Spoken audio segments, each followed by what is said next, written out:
Are you tired of the marketing guessing game? Does your website feel more like a digital billboard than a client magnet?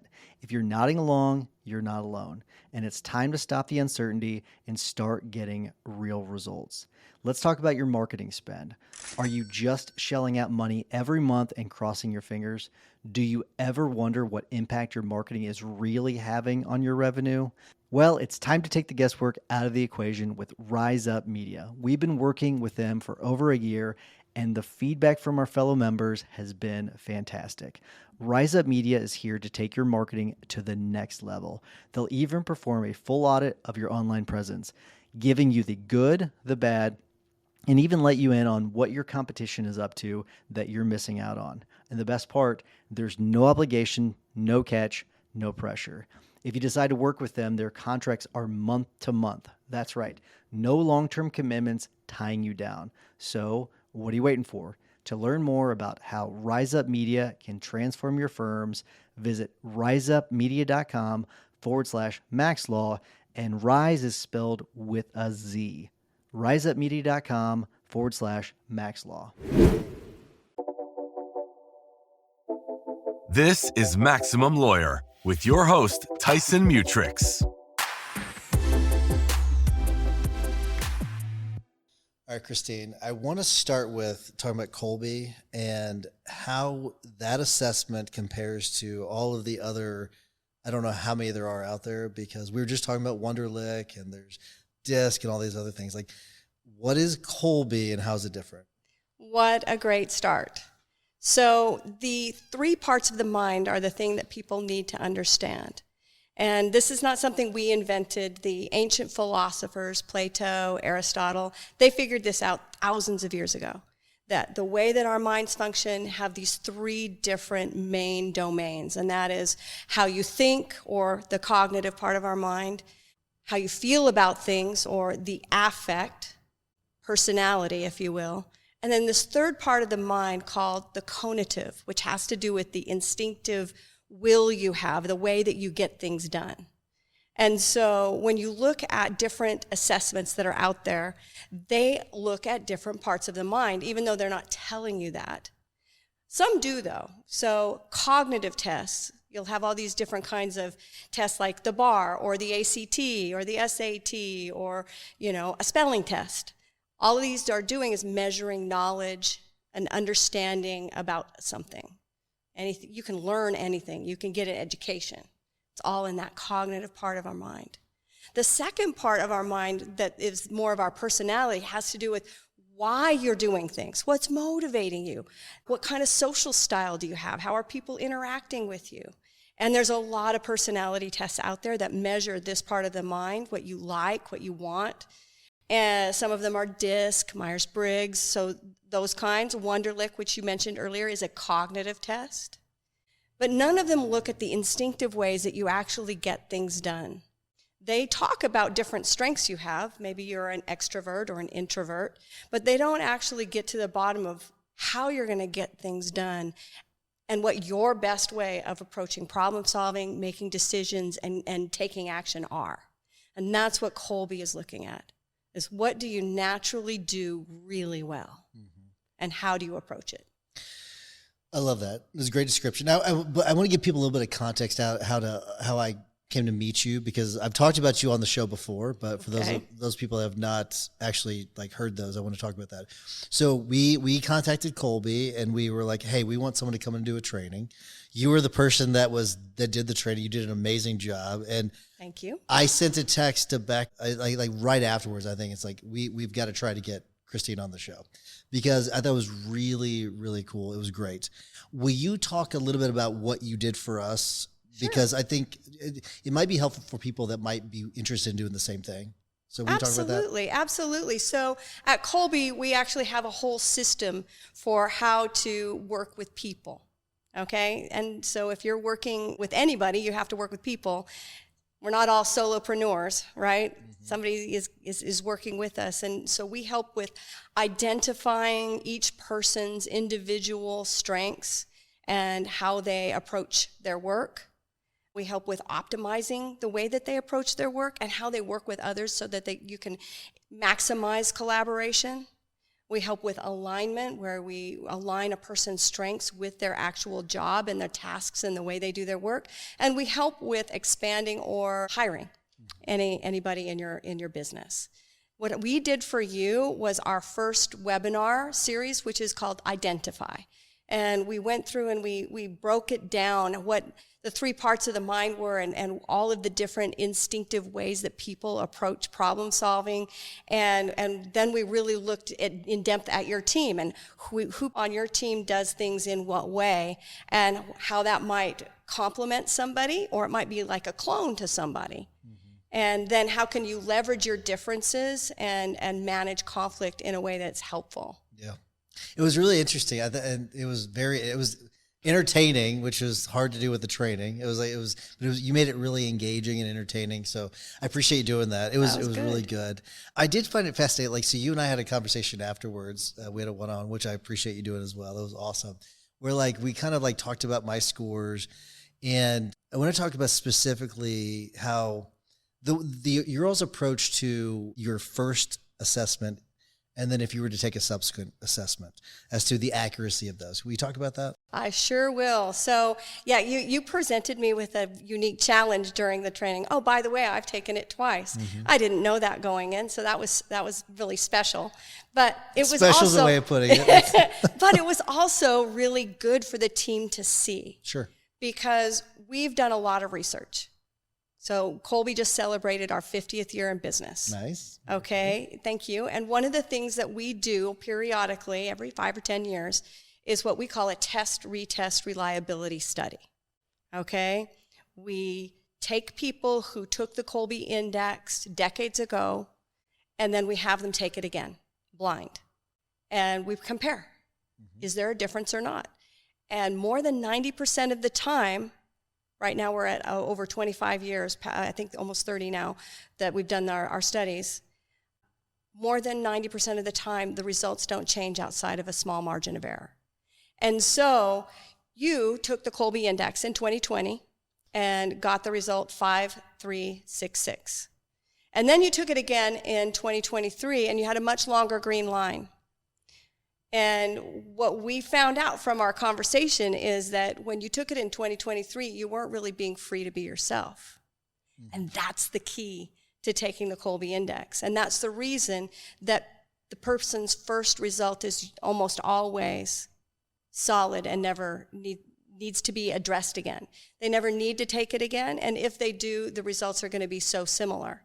Because when you are free to be yourself and you don't have any preconceived ideas, and you take when you answer the questions in a way that you're free to be yourself, then we get the pure sense of how you naturally are going to get things done and be your very best self. So you had mentioned, and I may use the wrong word, but sometimes what might lead to an error if someone is in a transition phase. Yes. Can you talk about that?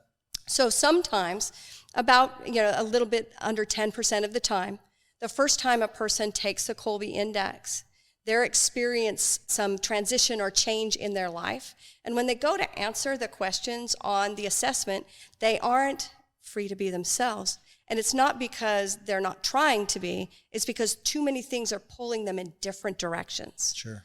And so because they're being pulled in all these different directions, they can't accurately self-report what is actually true about themselves at that time. This usually happens in times of great change in a person's life, like a new job, or they lost a job, or just graduated from college or high school or something like that, a change in your family, a new child, a new relationship, an elderly parent needs extra care. All of these things really kind of pull the rug out from underneath you for a short period of time and make it difficult to really get in the zone and figure out what your best way of getting things done is. Yeah. I am very curious. You've worked for Kolbe for 14 years. Mm-hmm. What drew you to Kolbe? I was recruited. Oh, okay. Let's talk about that. What's your score, by the way? So my Kolbe result is 6772. Okay. So and that has we're different. We're similar in some things, but not in others. But yeah, that's true. Okay. Is that why you were recruited? Is it because of your number, or was it other reasons? So isn't that a great question? I'm just going to tell you the story briefly. I was recruited for Kolbe for a sales manager position that had opened up, and I was looking, but I hadn't really gone looking, right? So I'd updated my LinkedIn, and so a recruiter noticed, as they do, you know, and this was a long time ago, so things weren't as prolific as they are now. But I was contacted by this recruiter, said, I have a job that I think you would be a good fit for, and so you have to take this assessment, though. Okay, pause for a second. You're told you got to take this assessment. When you're applying as a job candidate, what went through your head whenever they asked you to do that? It didn't faze me at all. Okay. Okay. Right. So here's a fun story. It tells you a little bit about my way of getting things done. When I moved to Phoenix with my 15-year-old son, I didn't have a job. Wow. Okay. But I knew that I could get one, even if it was just a sales job somewhere.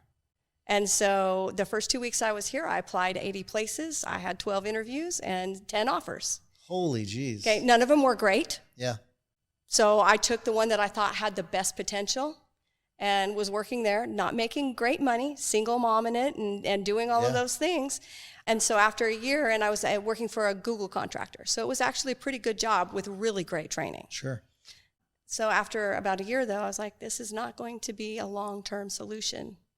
And so that's when I had updated my resume, if you will. Okay, so unpause. You took the assessment. So I took so when I went to work for that contractor, though, I had to take 3 assessments. Oh, okay. Okay, so it's like Do you know which ones they were? Do you remember? I don't know the names of them. Okay. They were curious. HR assessments. Am I going to lie? Can I spell? And can I use Excel, basically? I guess those are could be necessary for the job, I guess. You're right. So now fast forward when I took the Kolbe index and I got my result, I was able to see it and I read it and I was like, yeah, this is pretty right on. Kind of cool. Yeah. But I didn't know who Kolbe was, and I didn't know that they were the ones recruiting me either yet. Okay. So it was like a blind test. Yeah, it was just... Or blind job recruiting. Yeah, or whatever. she didn't want me to go around her to them directly, right? Yeah. So interesting. So she just gave me the assessment, and then a couple days later, she called me, and she said, hey, they are interested in meeting with you, and so I went in for an interview. And the interview was great. Except that at the end, Amy Bruschi, who was doing the interviewing, she looked at me, she said, I have to be really honest with you. We already filled the position. Oh, no. We just sent the offer letter this morning, and he has accepted. So this position is actually not open anymore, but we are still interested in talking to you about something else. I was like, okay. Not quite sure what that means. But I'm a 6'7" and that means that I can not only improvise, actually do really well in situations where I need to. Mm-hmm. And so that's what I did. And so did they, and they called me back and ended up creating a kind of a hybrid position for me, and I've been there ever since. That's incredible. Yeah. Wow. And I've worked in a lot of different areas at Kolbe and worn a lot of different hats. Well, from talking to you, like one-on-one, you ooze Kolbe. Like you eat, breathe, sleep Kolbe, which is really, you moved to be close to their office, which is interesting. What is it about Kolbe that you love so much? What I really, really love about it is it helps set people free. And it helps people improve their lives in ways that make a difference for the rest of their lives. And when you find this information out and you understand how to apply it, you can touch every aspect of your life in a way that reduces your stress, improves the amount of joy and fulfillment that you have so that you can really be not just more productive, which is a great buzzword, but actually do the things that you care about and move the needle and reach the goals and the dreams and the callings and the aspirations that you have. Yeah, it's interesting what you said about freeing you, because I will say it's allowed me to give myself more grace on certain things. And I think that people that take it, they might beat themselves up over certain things until they do understand themselves a little bit more. So I think that part's really important. Did you get any sort of release like that? I feel like I kind of got this freeing feeling whenever you started to talk about it during the training, and then we talked afterwards. So I wonder if you had that similar experience. So it didn't really affect me that profoundly. It helped me to put words to something that I've always known about myself, and that is that I'm that person that gets stuff done. And everybody in my life, and my family, and my personal life, if they need to get something done or they need to figure out how to approach something, they call me. And that's kind of what my MO will tell you about me. What it did, though, is I had my son assessed, and that was profound. My son at that time was 17 and had just dropped out of high school.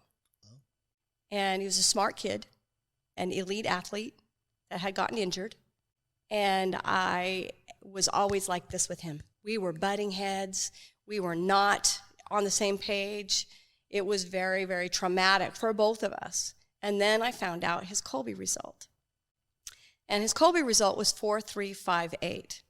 What that means is that he led with this hands-on physical approach to everything. Everything was physical to him, and hands-on. And if it didn't work that way, it was not working for him. And he was a 3 in follow-through, just like you. And what that means is that the way that he dealt with organization and structure was to resist it and to find his own path. And because of that, school was not a really friendly place for him. The classroom was not healthy for him. And he was getting kicked out of class for chewing gum and for doodling.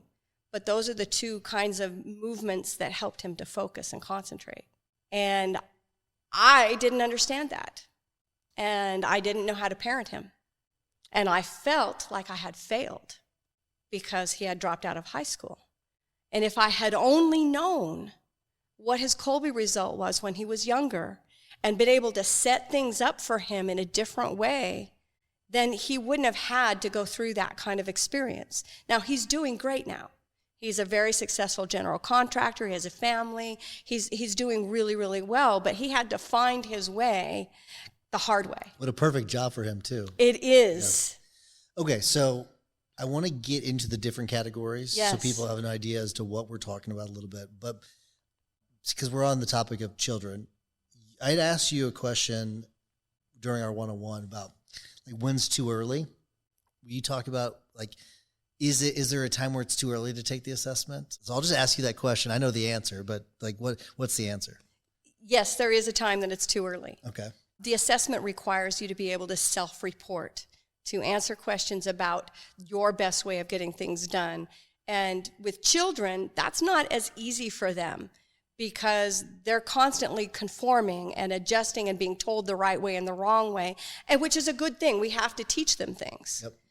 And so we have an assessment called the Kolbe Y Index that is designed for about a 4th, 5th grade reading level up to senior in high school. And we recommend that children with that ability can take the Kolbe Y Index.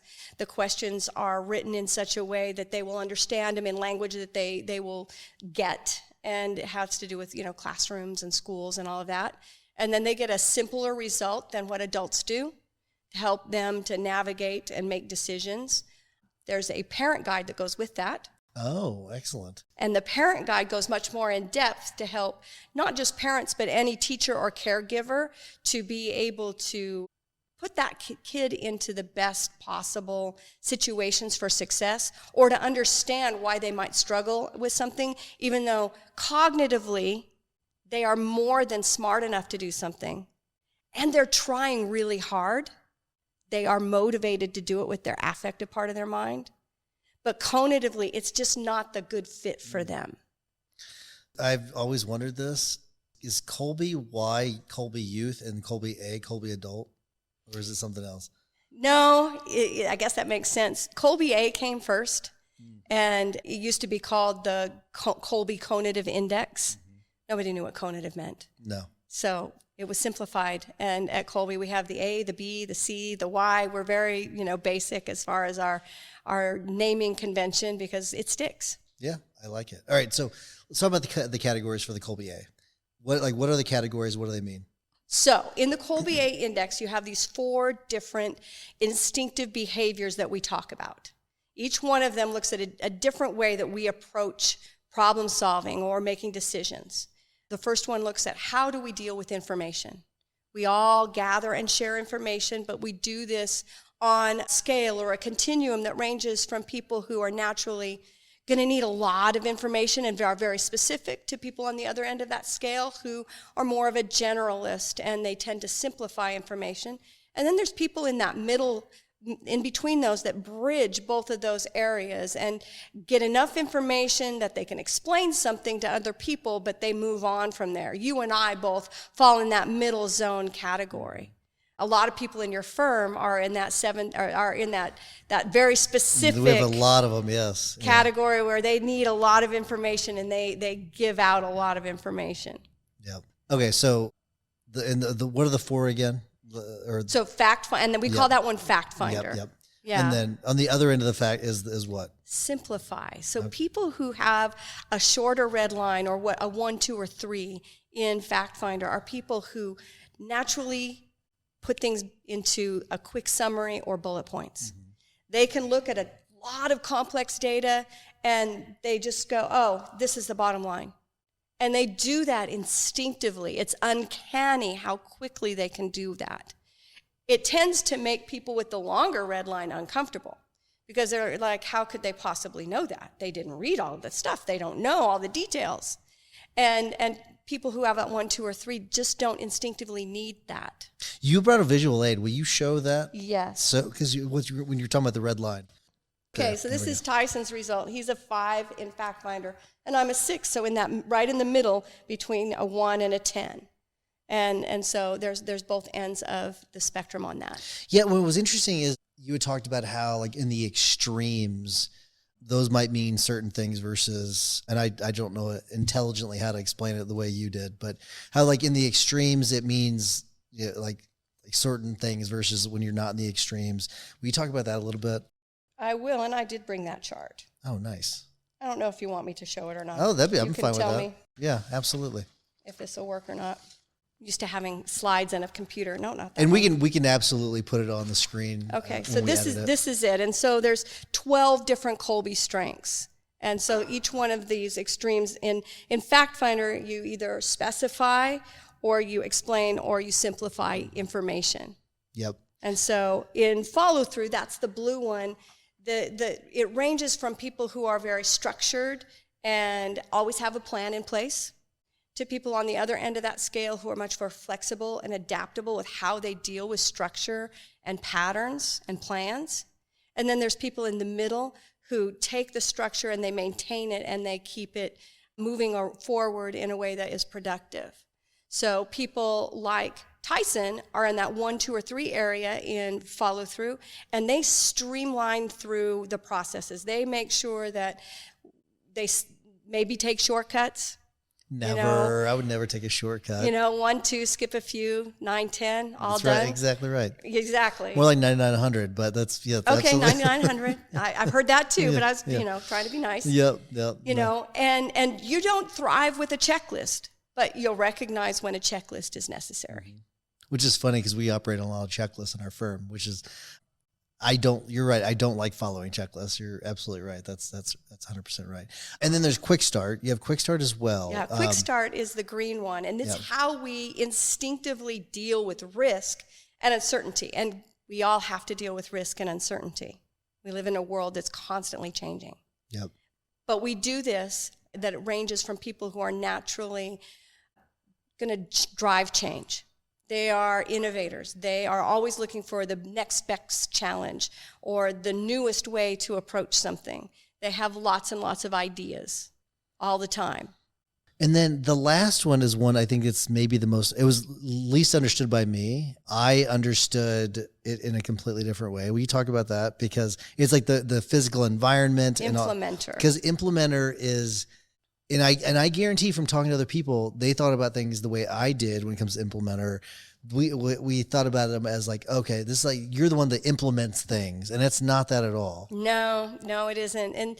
And we recognize that. It's just that we're so entrenched in our brand now that It's implementer. Right. We just spell it with an OR. We're not talking about the verb to implement, like implementing a software system or a plan or some kind of production. We're actually talking about how an individual uses implements and tools with their hands physically in the environment, the things they can touch, the things they can move, the things they can control tactily. Mm-hmm. And so the instinct to do that has to do with how you deal with space, physical space, and tangible items. And it ranges from people who naturally are very hands-on and think in terms of literal concrete building materials. Mm-hmm. They think in 3 dimensions. So for people that are trying to connect the dots, because I said something about why general contractor makes a lot of sense for your son. Right. That's why, because he is someone that's working with his hands a lot now. Mm-hmm. And that's why it makes a lot of sense. Absolutely. I had asked you about, like, does it work the same way with like softwares and things like that? Like if you're building softwares, will you talk about that a little bit? Yeah. So not exactly. Yeah. So the other side of that scale in implementer has to do with what is conceptual and what is imagined and the things that are abstract. And a lot of things that have to do with software and building code and things like that, even though we use the word building, it's really much more conceptual and abstract what we're doing. It's more like math than swinging a hammer, right? And so it's just not quite the same thing. However, there is some 3-dimensional software design and CAD design and like video game design that can start to maybe draw on a different kind of strength in that implementer mode. Yeah. All right. So I want to shift gears a little bit, just a little bit. And I don't know if this is something I picked up from you or where I got it, but is it fair to say that if you're under intense, stress or an intense situation, you sort of default to your baseline scores? Is that a fair assessment? That's an interesting way to put it. Okay. So I'm glad you'd put me straight here. So no, good. I'm not actually putting you straight though. So you're pretty much right. Yeah. When you are put under pressure, your instincts kick in because they are what's first. You aren't going to think about, what do I need to do here? You're not going to be figuring out, am I motivated to do this? Do I like this? Do I prefer this? No, you have to act right now. That's when your instincts will kick in. And these kinds of striving instincts you'll make a quick decision because a decision has to be made, or you'll take an action because an action must be taken rather than maybe freeze. Got it. Okay. When it comes to the scores. Yes. If you know your score, you can sort of adjust your environment, I guess, a little bit, or you can adapt to it as the things you should do and shouldn't do. If you know someone else's scores, you can sort of adjust how you deal with that person. What's your advice to people where, like, for example, attorneys, we're dealing with the court systems that may not give a care if you are a 5366, like they may not care if you are, let's say your fact finder is really low, or really high, like you're a really high fact finder, whatever, where we're not going to give you more time. So what is your advice to like people like in dealing in a rigid world when it comes to their scores?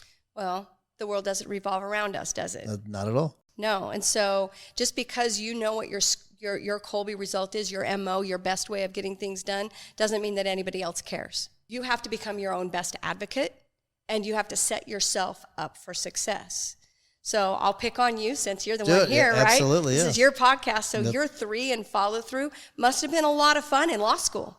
Okay. That was a ton of fun. Yeah. Okay. Yeah. That 3 and follow through has this wonderful strength to be able to streamline through things, find the shortcuts, like you were saying, 1, 2, 9, 10, 100, Yep. right? And then your professors probably didn't like that very much. Well, I will tell you, I'll say this.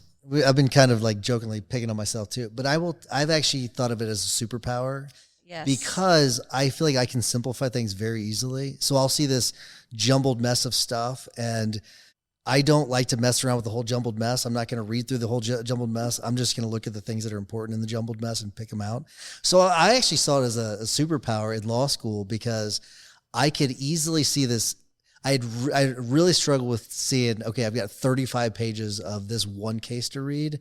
I'm going to get to the freaking heart of what it is. And so I would use like horn books to like, okay, to kind of figure, like, just to digest it down. So I did kind of go from, the whole 99 to 100. And so I did take some shortcuts, but to me, it was like, I'm cutting out all the nonsense is what I'm doing. So that's the way I looked at it. Well, a lot of that is your fact finder number, by the way. Yeah. Okay. Because it's how you were gathering and sharing information. It was all about, I was the same way in college. So I totally get that, because I'm also in that middle zone, and I do not need all that detail. You cut through it. You find the essential facts, enough to understand it, enough to answer questions. What I was talking about with that 3 and follow through is all about turning everything in on time, making sure that you had all of your papers in the right order. I didn't have problems with the that, organization. Yeah. Okay, well, see, that's fantastic. Yeah. There are a lot of people with that 1, 2, 3, and follow through. My son, for example, they did their homework. They didn't always turn it in. Okay, because it was done in their mind, so they were on to the next thing, and the actual finishing the loop piece of it, of turning it in, was the thing that might fall through the cracks. That's my son to a T, where he'll do his homework and put it in his backpack and never turn it in. We're like, dude, all you had to do was turn it in. That's all you had to do. But we did talk about like some projects I like at home and stuff. I would have like a bunch of unfinished projects, and so that is something that, at least with the firm, we talked about this too, where like I've surrounded myself with a bunch of people that help close the loop. They do a really good job, all kind of to get this thing started, and then they'll kind of take it to the finish line, that's something without even knowing it, that's something I've had to do. I've just had to kind of figure that part out. Exactly. And I know that you've been working on that bathroom for a while. It's done. No, we got that thing done. And it was funny you say that, because Amy and I started it after, we have a couple of friends that came over for the Super Bowl. They paid a contractor to start on theirs. They started before us. We started after. We got ours done before the contractor, and we did way more work. So I'm actually pretty happy with our progress. We got it all done. I wouldn't say it's way nicer. I think it's nicer, but we did way more work. We put in the heated floors. We put in heated towel racks, tiled everything. It was a lot of work, but I was pretty happy with that. But part of that's probably because Amy is, I can't remember what her score is, but it's probably. She's a 4.474. 4.47. Your memory's fantastic. 4.474. I did my homework. Well, so then I guess that doesn't explain it then, because she's a low follow through too as well. But she drove urgency though. Yes, she did. Her 7 and quick start needed to get it done now. And not having our bathroom, that was a real pain in the butt. So. And there's that. Yes. Right? It really drove us to get that thing done. But you want to know what's really interesting about that is she's a 4 in implementer and you're a 6. Yes. And that strength is all about remodeling and restoring and doing it with high quality. Mm-hmm. You mentioned needing the right tools. Yes. Using, not just any floor, but a heated floor, heated towel racks. Let's do this. Let's use the best thing we can do. That's 100%. That longer yellow line was really in play there. Well, we're talking about the fact finding. That part was the struggle, like finding the right pieces for we wanted everything to be just right. So I can't. I spent so much time researching things, and I know I'm not a super high fact finder, but it was still like.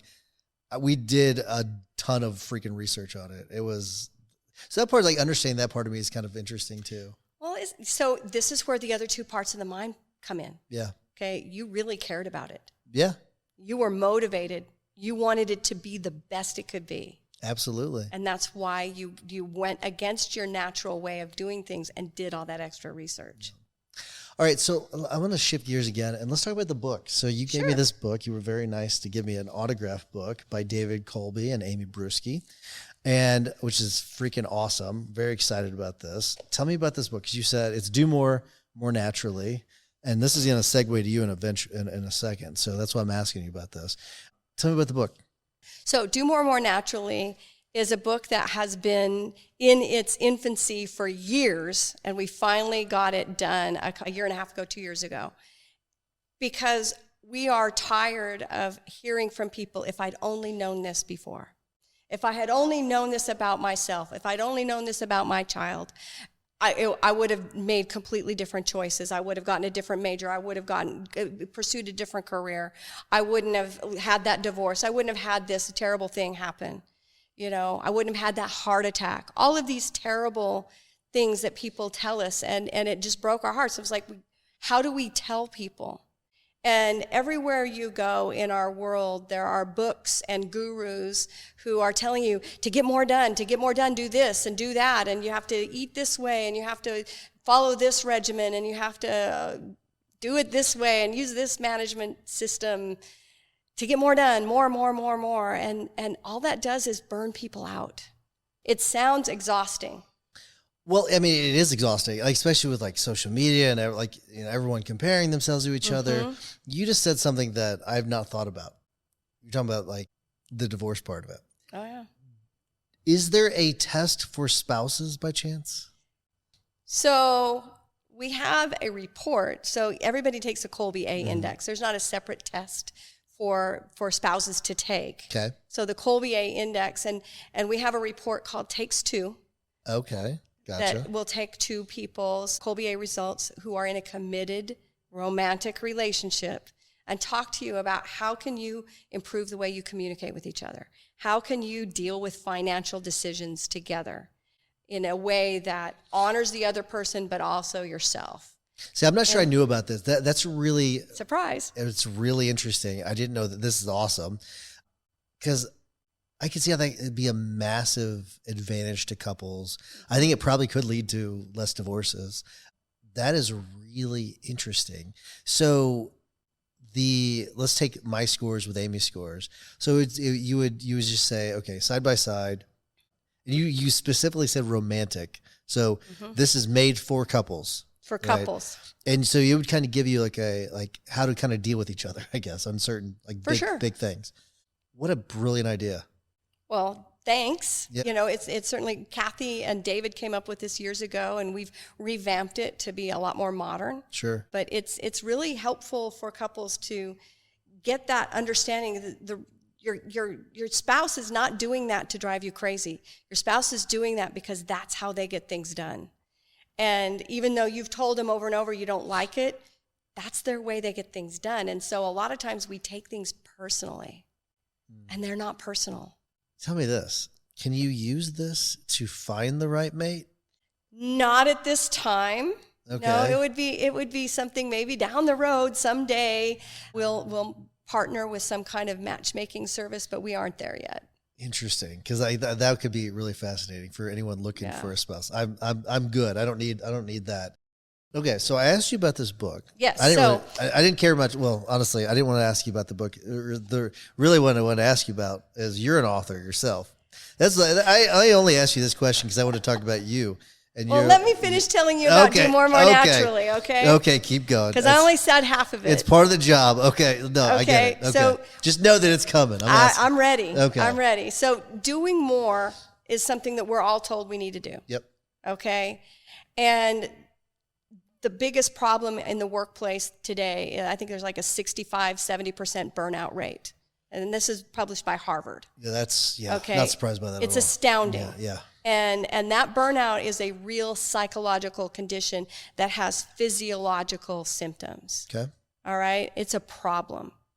And at Kolbe, our specialty is helping people do things more naturally.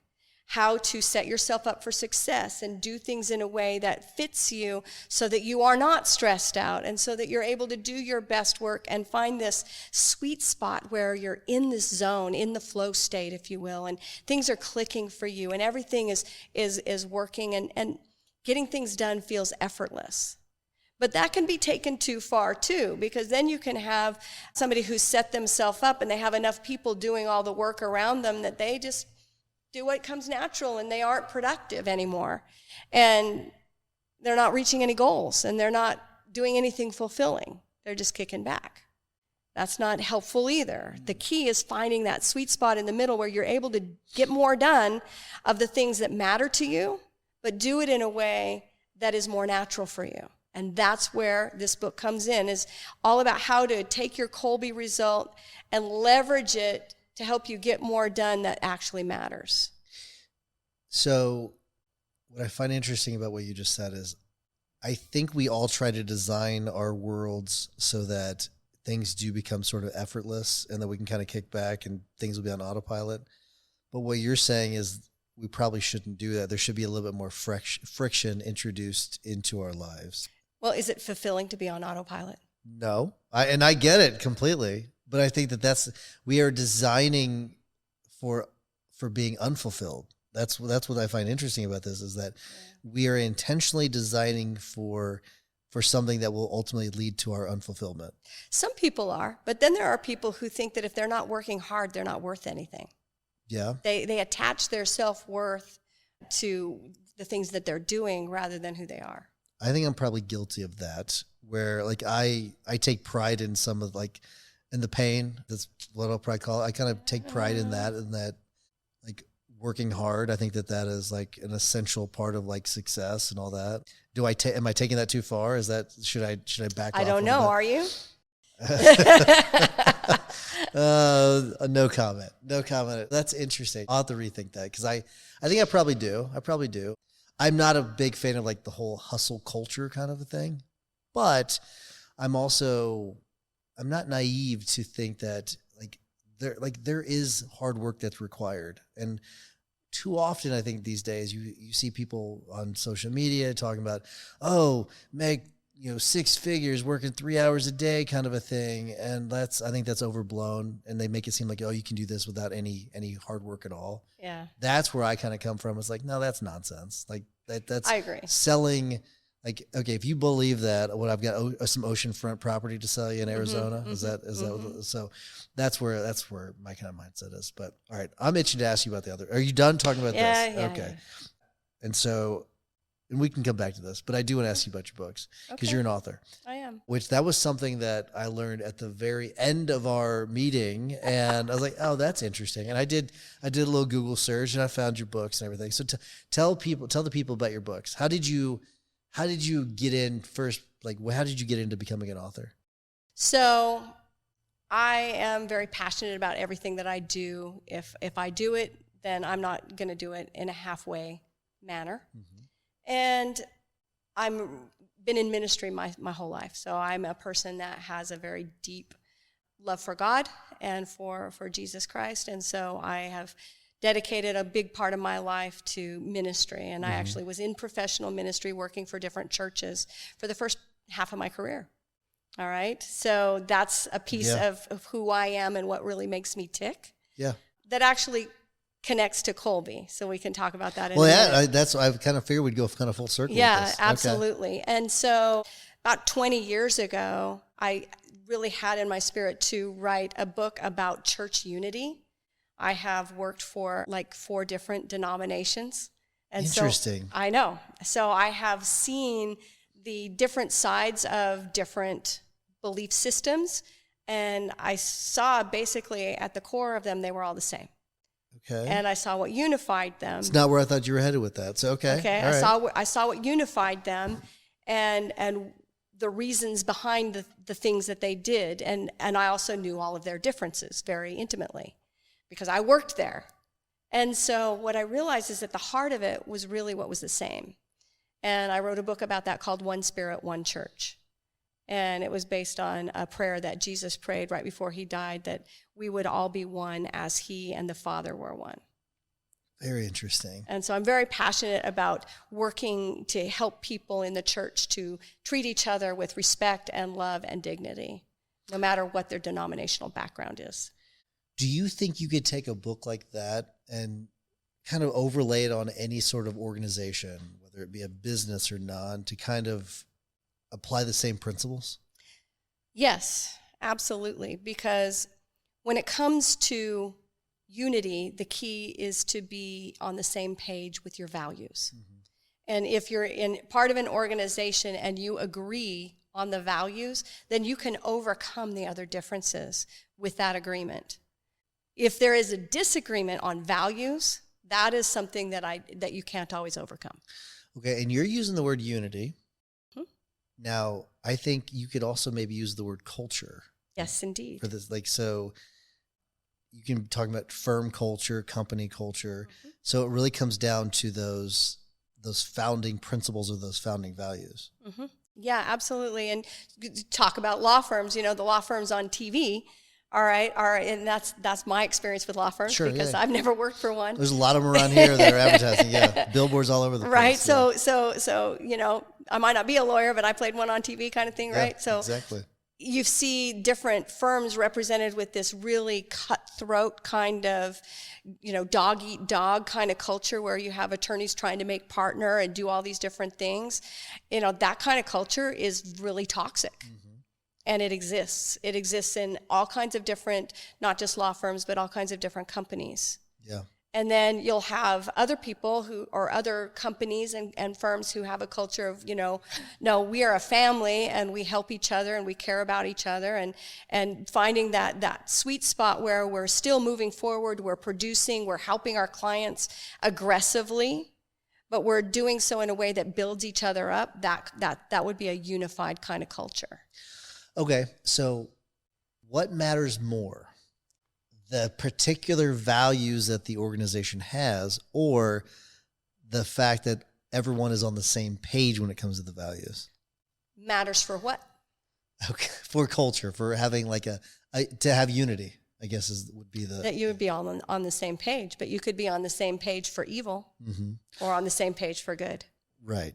And so it's coming up with, I would assume if your values are based upon doing good, and then the next challenge then would be, okay, getting all of the same people on the same page. When you're recruiting people, are you recruiting people that have the same values already? Or when you bring people in, are you trying to get them to shift to adopting those same values? Hopefully that question makes sense. Yes, and. Okay, say more. So you were always going to look for people who are going to be aligned values-wise. This goes back to one of the questions you asked earlier, the reason that when I started working for the Google contractor, that I had to take a test on whether or not I would lie, mm-hmm. okay? Because they had this value at that time of do no harm. Yeah. Right? And so they didn't want anybody that would lie to a client or to a coworker.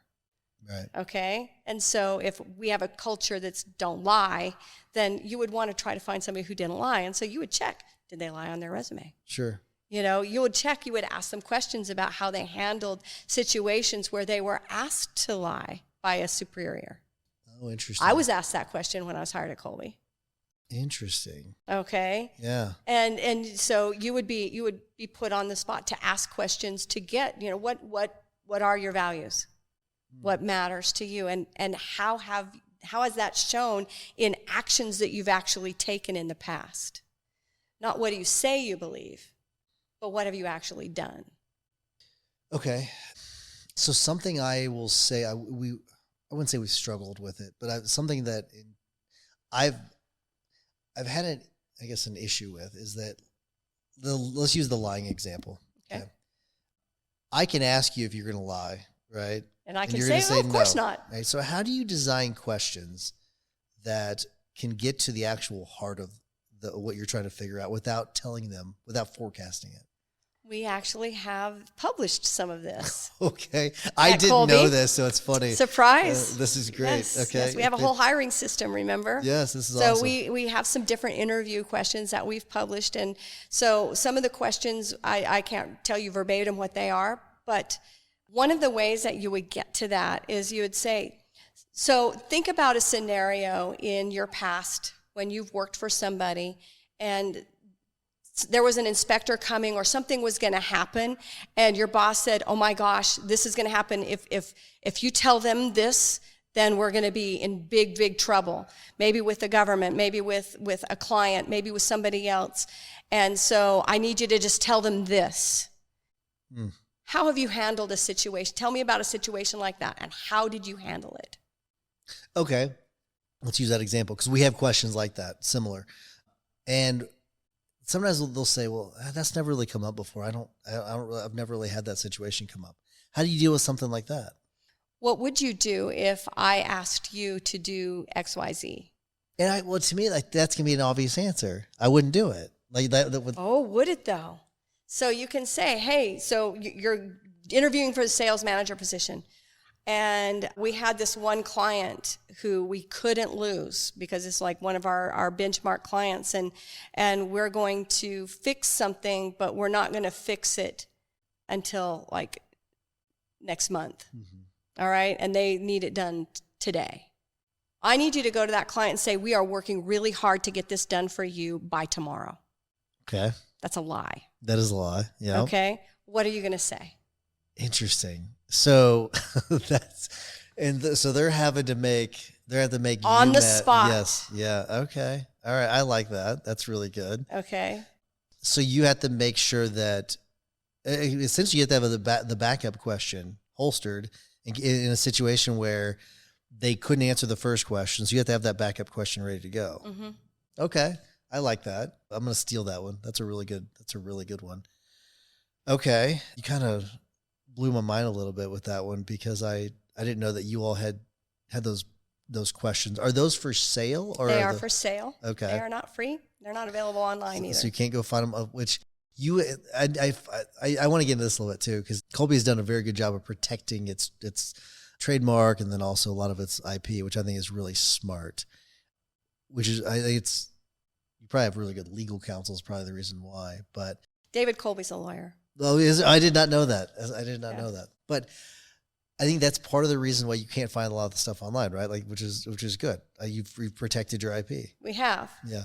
It's an interesting thing to deal with like ChatGPT and all that, because now ChatGPT doesn't really understand conation either. Interesting. So we're working on that. In a world where like everything can basically be found through ChatGPT, I think I actually love this, that you can't actually get this information, because it's like you all have worked hard to build it, to create it, to refine it, and then to have like some AI steal it would be just terrible.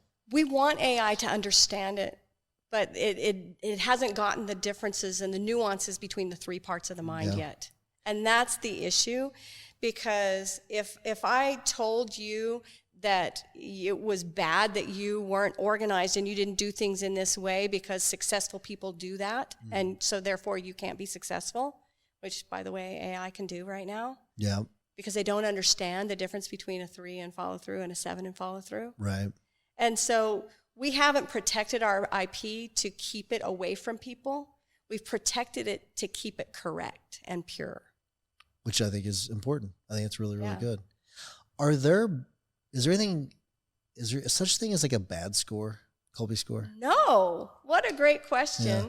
So every single part of your Kolbe result is a superpower, a strength, something that is amazing about you that you bring to every table you come to, if you care. And so when you are able to operate that way, then anybody that you're collaborating with is going to benefit from you understanding your strengths. For example, we keep talking about your 3 in follow through. Quit picking on me. Okay, no, but this is what you said, you look at it as a superpower. Yeah, I do. Because you're able to cut through bureaucracy, and you're dealing with the law. That is bureaucracy. Yeah. I agree. Okay, all of the different ins and outs, and you're like, let's just cut through that and get to the bottom line and find the place where we can really be able to be successful. And you help your law firm do that, and you're now helping other law firms to do that. Mm-hmm. So that has become a superpower for you. Yeah, I have found that it can be a little bit, like Carrie brought it up during our training session about how like sometimes whenever I would explain things, I would like give it way too simple of instructions. And sometimes I need to give a lot more detail, because I look at it, this makes sense. Just give me the bullet points. This all makes sense. Whenever some people need a lot more context than what I give. So I know that about myself now, where like I've got to make sure I'm giving more context to things, so that like me understanding it is the superpower. Now I've got to know how other people are going to interpret it, and they've got to get a little bit more context, which is pretty important. Yeah. What's the wildest score you've ever seen? Like, does anyone ever come up with like all 1s or all 9s? It's or not like possible. Okay, because I was like, how does all that work? The interplay. So between the I scores? know 7771. I'm a 6772, which is very similar to that. Yeah.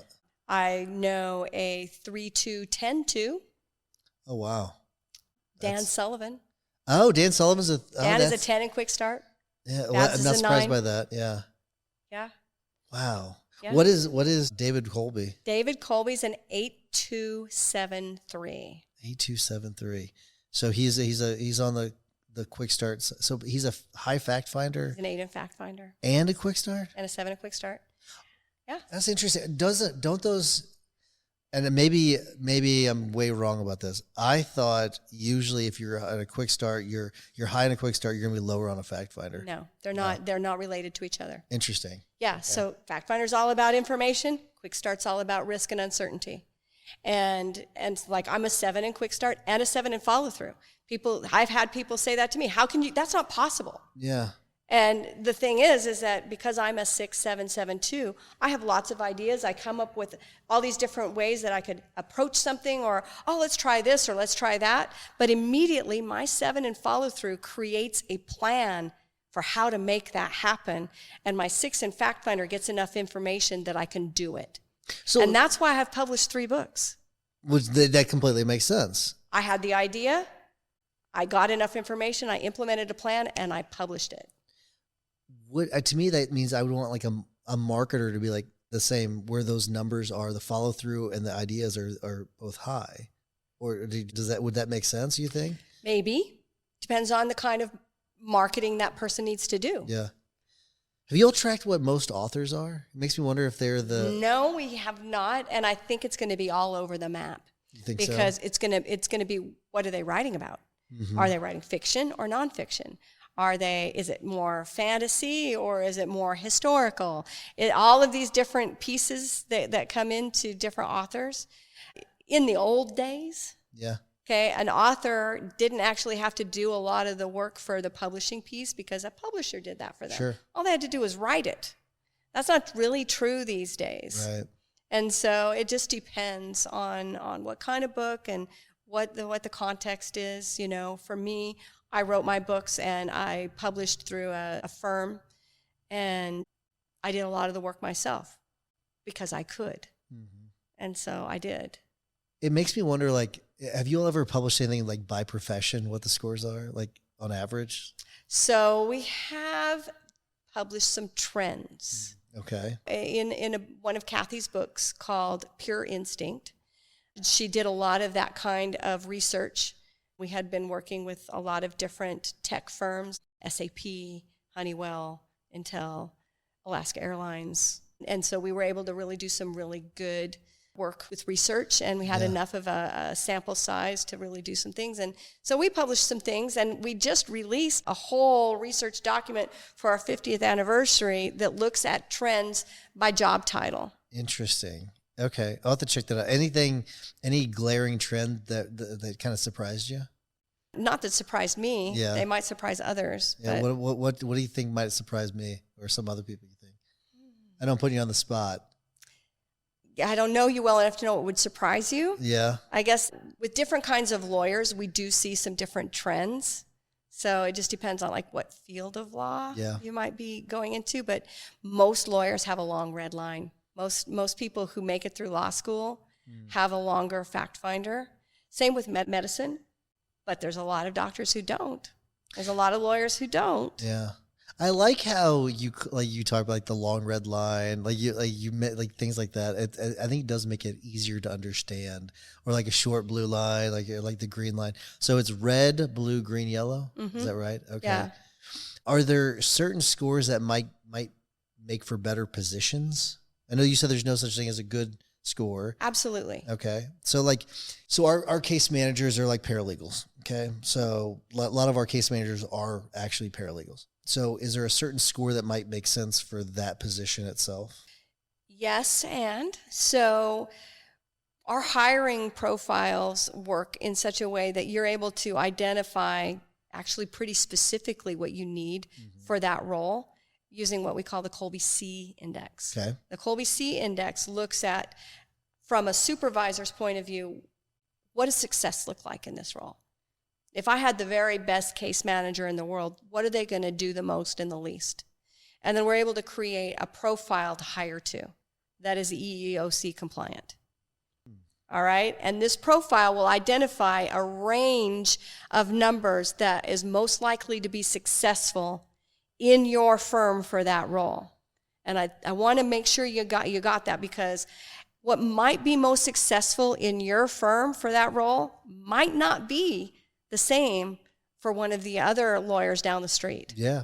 Because it might be a different kind of law. Maybe that lawyer is a person that requires everybody to be super detailed, or maybe that lawyer is somebody who requires less detail. I don't know.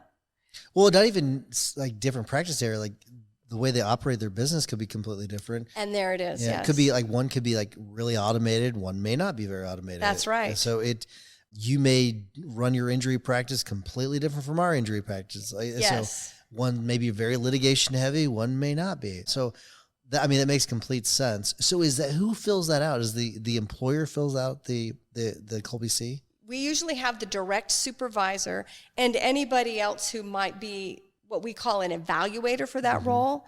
So, for example, in your office, you have Amy, and I think it's Kristen, that does most of the HR piece of everything, right? Yep, exactly. All right. So what you would do is you would have both Amy and Kristen fill out a Kolbe C for that role. You might even want to fill out the Kolbe C for that role, but you would have Amy probably, or Kristen, be what we would call the direct supervisor. And then we would look at those C's and we would create that range of success for that particular role. Excellent. All right. And then have we talked about Kolbe B yet? No, we What is haven't. Kolbe B? So the Kolbe B is all about role alignment. Okay. So in our session that we did for you, we did this exercise where I had everybody print their name. And then I had them take the pen or pencil and put it into their opposite hand, their non-dominant hand, and print their name again. You remember that? Yeah, I do. Yeah. Okay. Yeah. It's a really physical exercise that helps people to understand what it means to do something that isn't natural to you. And so what the Kolbe B Index does is it helps to identify areas in your job that might be like that. And you answer questions about your perception and experience on your day-to-day work and the tasks that you perform to be successful in your own eyes about your own job. And we're able to look at a person's Kolbe A and Kolbe B index and diagnose those areas where maybe it's like they have to do tasks that are writing with their non-dominant hand. Maybe it's a little bit, maybe it's a lot. Yeah. And then we can say, okay, there's some areas here that we can help you with. Because just because somebody's Kolbe B index doesn't match their job doesn't mean that they shouldn't be there. Can you give me an example of what that might look like? Sure. So, maybe we have somebody like you, Tyson, who is a 5'3", 6'6", and we put you in the role of paralegal case manager. Okay. Did you ever have to do that? Nope. Never had to pay those dues? Nope. But, Okay. I've done a lot. I know in my firms that firm, make their attorneys pay the dues. but I've not. I've done every job in that firm, but I've Yeah. not done it as like a case All right, manager. so if we especially have- not working for me. So. Yeah, right. Definitely not, right? Yeah. So, but if somebody was wooed by your amazing personality and hired you for that job, and you were crazy enough to apply for it, Right. okay, it would be a terrible fit. I'd be terrible. I'd be Terrible awful. fit. Yes. Yes. Because somebody like that has to methodically research and document things. Yep. But Lots you of follow can up do too. that. Yeah. Lots of follow through with it too. Right. Yeah. You can do that. But if you have to do that for a long period of time, it will be exhausting and you would burn out eventually. Completely. Okay? So knowing that up front, that sets you don't hire that person, you don't apply for that kind of job. Now, we see a lot of times in family businesses that this does happen. Oh, Okay. Say more about that. Because in a family business, you've been raised to take over for a certain person or a certain role in a firm, whether it's a law firm or an accounting firm or a financial services firm or some kind of firm or a plumbing company. Doesn't matter. You've been groomed and trained your whole life. You are expected to do this, whether it fits you or not. And so you have somebody and they are not the right fit, at least not to do it the same way Dad did. At least not to do it the same way that Uncle John did. But it doesn't mean that you can't approach it in a unique way if you still want to be the one who runs that company. Okay, so I have a silly question maybe. I'm guessing that these scores are not hereditary, so you can't pass a score on. But are kids more likely to have the scores of their parents or less likely to have the scores of their parents? Neither. So it is not genetic. It's not something you inherit. Okay. And we did studies to prove that, Okay. just FYI. And the study we did was with identical twins. Okay. Because, fun fact, Kathy's husband, Will, is an identical twin. And David Kolbe has identical twins. And our VP of technology has identical twins. Oh my gosh. Wow. Okay. Small company. That's very 3 sets of twins. Yeah. And so there's this gathering every year in Twinsville where all these identical twins and fraternal twins come and have like this big convention. I bet they've been so studied too, by the way. Like, and so they much. are used to being Yes. studied. And so we did a study with identical twins and had identical twins take Kolbe indexes. And sure enough, I don't know the exact percentage, so I don't want to misspeak, but I'm going to guess that it was less than 20% had similar or same MOs. Amy's dad is an identical twin. So it's not something that's genetic, or these identical twins have the same DNA. They did not have the same instinctive MOs. Well, are there any trends when it comes to kids and their parents, like one way or the other? No. All right. Are you born with these scores, or is it something that is developed early on? You are born with them. You don't develop them. They are instincts. So you're born with instincts. All the different kinds. You have the different instincts that people have, fight or flight, all of those, right? Yeah. Those are not something that you control. They aren't the same as these. These are striving instincts, or the kinds of instinctive behaviors, problem-solving instincts, and you can observe these with infants and toddlers, and that's why as soon as children are old enough to self-report, we can assess them. Well, and I know you were using the word instincts, but I didn't know if it was kind of like implementer, where I was like, well, maybe this is just what they call it. And so you're talking about literal instincts. Literal instincts. So I'll use me as an example. I'm a 7 in follow through, which means that I am systematic and I always have a plan.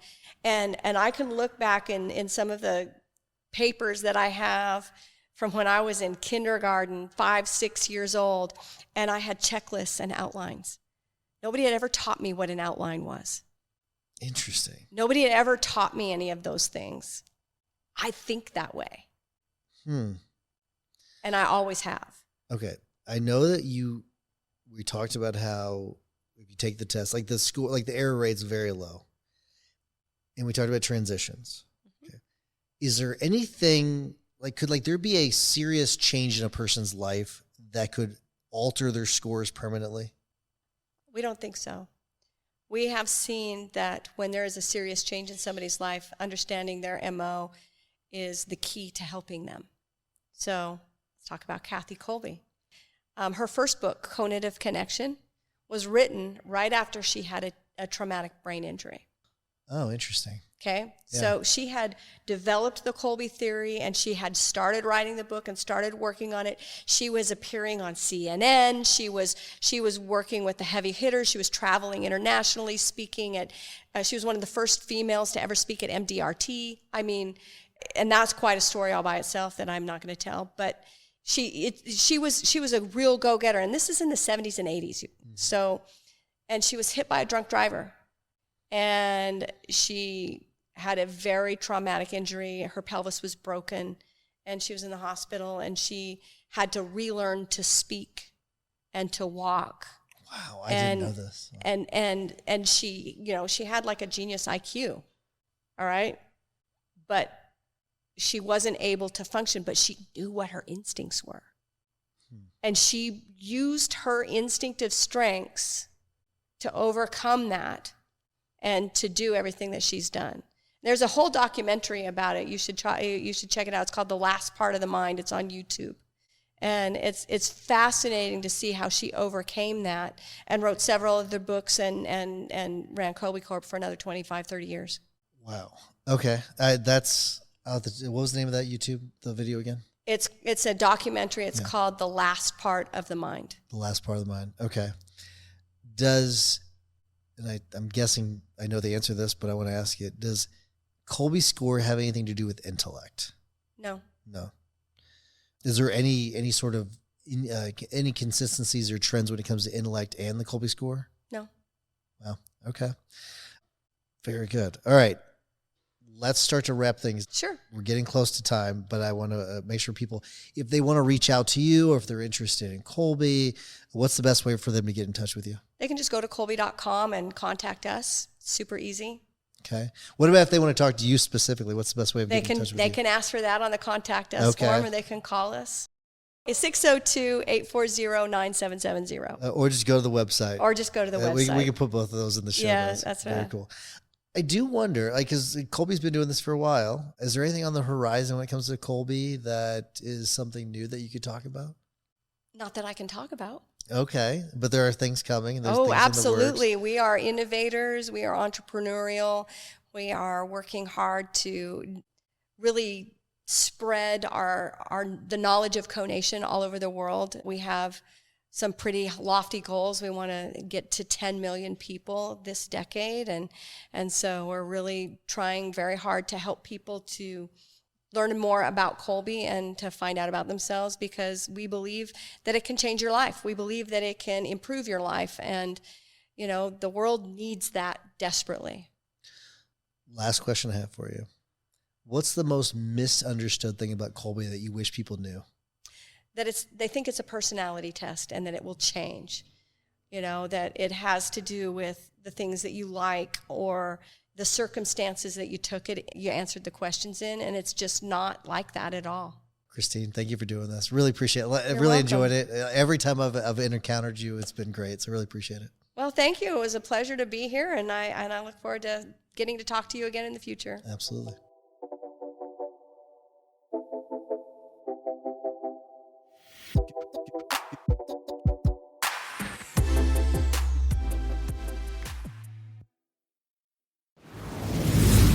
Most law firm owners are either overthinking YouTube or completely avoiding it. The YouTube Accelerator in Chicago is going to fix that. This 2-day event on June 11th and 12th is built specifically for law firm owners who are ready to take YouTube seriously. You'll hear directly from guest experts like Jeff Hampton and Ryan Weber, and we're covering the full YouTube growth stack. Niche and content pillars, topic ideation and messaging, hooks and intros, thumbnails and titles, recording strategy, editing, channel positioning, and the growth systems that actually drive results. You'll walk away with a real plan you can execute. Get the full event details and grab your seat at maxlawevents.com.